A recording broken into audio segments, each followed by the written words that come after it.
Now, we're gonna get to the theoretical part, which I could decide to make this presentation like fucking flashy and like tell you about like crazy verticals, which I'm gonna do anyway. But my point with this presentation I'm about to do now, which is a bit longer than the previous one, is literally tell you how we run our Instagram section at that point. Now, the problem you're probably gonna run into is it's theory and it's systems and it's strategizing. So you will find yourself in a position of, holy shit, that's a lot of theoretical info that's gonna come out of it. So I ask every one of you, stay concentrated and really try to understand what we're doing here, because this is the stuff that scaled our Instagram the most. It wasn't like crazy hooks or crazy backgrounds that did the difference essentially, but this is exactly how we scaled our Instagram department from scratch to what it is today. So I got a bunch of stuff prepared for you guys, but to quickly start this off with like one of the most important points is the worst you can do is random stuff on Instagram overall, right? I'm not trying to cover most of the basics here. I think everyone kind of knows how Instagram works. I'm still gonna cover it a bit though. But the most important thing, which is kind of like the mission statement of your Instagram operation, is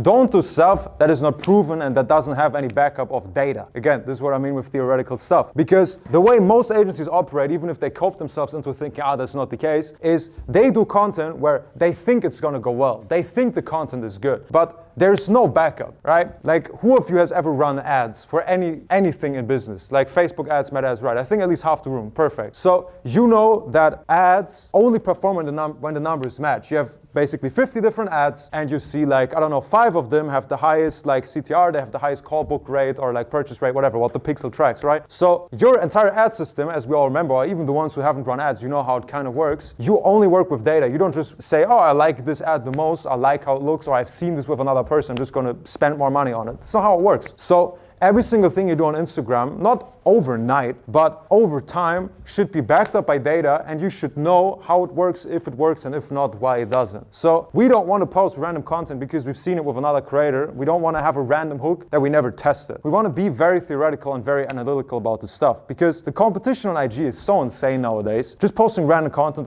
that feels good doesn't bring any results, and you're not able to scale. What happens if you post random stuff is a situation I think every single one of you and us, by the way, has been in, which is you kind of make okay views, and a couple of times per month you get a viral video. Like you have like 3 or 4 videos per month that get 100K, 500K, million, but you can't replicate it. And the creator's like always like going up and down, which makes it impossible to scale, right? Because how are you gonna hire more staff or make more expenses if you don't even know how much money is coming in next month? Now, next up, the next mission statement is if your core is not right, nothing else matters. So on Instagram and overall in your traffic department in the front end, you have to have a very super solid engine underneath. The intrinsic formula behind your content needs to be on top, which is also what we're covering today. So we want to make sure our systems are furbished, we have the data, we know exactly what to do, and then we can scale. Meaning, while this is a very generic statement, this means we're not creating 20 accounts for Instagram, and we don't even have a content strategy where we know, okay, if we post this video at that time on that account, we're going to get that many views, because then you're just guessing, you're kind of gambling, right? So what we're covering in this presentation is our content blueprint, so the 5 things we make sure is in every single video. And by the way, if a marketing employee misses one of those things, he gets chewed out, he gets yelled at. Next up, what we focus on, so the 4 things we obsess over on Instagram department, the overall meta, like the 5 content verticals, the video ideas itself that currently work the best, our 10 steps to onboard creators into our Instagram system, because believe it or not, most of the success that a creator has on Instagram or not relies on the way how you onboard her, right? Because you can have the best system, the best content list, all that stuff, but if she's not working, or if she's too dumb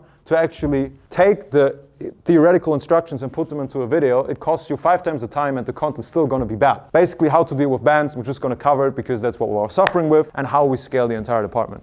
Now, to get to the content blueprint, I will show you the 5 building blocks every single one of our video has. And I'm going to kind of give a little speech about every single one of them. Some of them you might even have heard about me talk, right? You've heard about these different blocks, but I don't want to just tell you, oh, the video needs this, it needs that. I really want to show how to specifically implement it. Because most agencies know, for example, that videos need hooks nowadays. Everyone knows that. That's like short form marketing 101. But the same, like if I talk to 10 agencies on Telegram, all 10 of them tell me, yeah, like we need hooks. Yeah, sure, bro, 100%. But 9 out of 10 agencies don't have hooks in their videos, so they didn't understand it enough. Now, these are the 5 building blocks every single one of your video needs to go viral and to get a bunch of views. And this, just to kind of give that presentation here, this is not optional. Like, this is nothing we're like, oh, it would be great if the video had that. Would be, yeah, we should probably do that. No. If you only miss one of those things, the video isn't going to perform, or it's going to perform at 10% potential at best. And we tested that because let's watch this through, all right? Let's say you have everything else except the hook. What happens? People are just going to not stop scrolling. Nobody watches your videos. So the whole thing went to shit.